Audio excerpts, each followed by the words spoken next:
Sir, my concern is not whether God is on our side. My greatest concern is to be on God's side, for God is always right.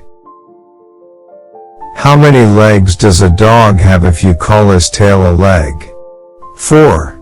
Saying that a tail is a leg doesn't make it a leg. Government of the people, by the people, for the people, shall not perish from the earth. My great concern is not whether you have failed, but whether you are content with your failure. I am not bound to win, but I am bound to be true. I am not bound to succeed, but I am bound to live by the light that I have. I must stand with anybody that stands right, and stand with him while he is right, and part with him when he goes wrong.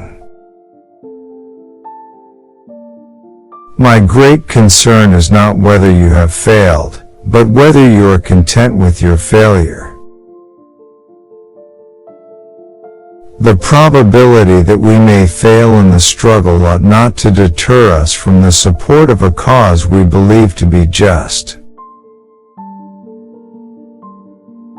This country, with its institutions, belongs to the people who inhabit it. Whenever they shall grow weary of the existing government, they can exercise their constitutional right of amending it, or exercise their revolutionary right to overthrow it.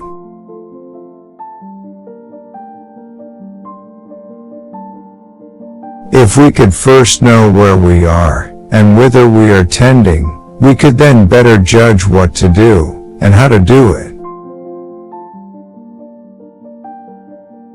The philosophy of the schoolroom in one generation will be the philosophy of government in the next.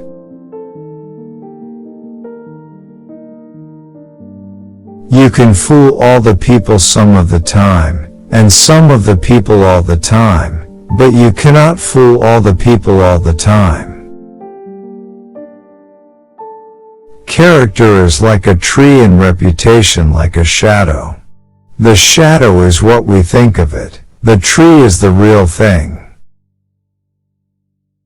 We the people are the rightful masters of both Congress and the courts, not to overthrow the Constitution but to overthrow the men who pervert the Constitution. As I would not be a slave, so I would not be a master. This expresses my idea of democracy. I am a firm believer in the people. If given the truth, they can be depended upon to meet any national crisis. The great point is to bring them the real facts. Those who deny freedom to others deserve it not for themselves, and under the rule of a just God, cannot long retain it. I like to see a man proud of the place in which he lives. I like to see a man live so that his place will be proud of him. I want it said of me by those who knew me best, that I always plucked a thistle and planted a flower where I thought a flower would grow. Public sentiment is everything. With public sentiment, nothing can fail. Without it, nothing can succeed. With malice toward none, with charity for all, with firmness in the right, as God gives us to see the right, let us strive on to finish the work we are in, to bind up the nation's wounds.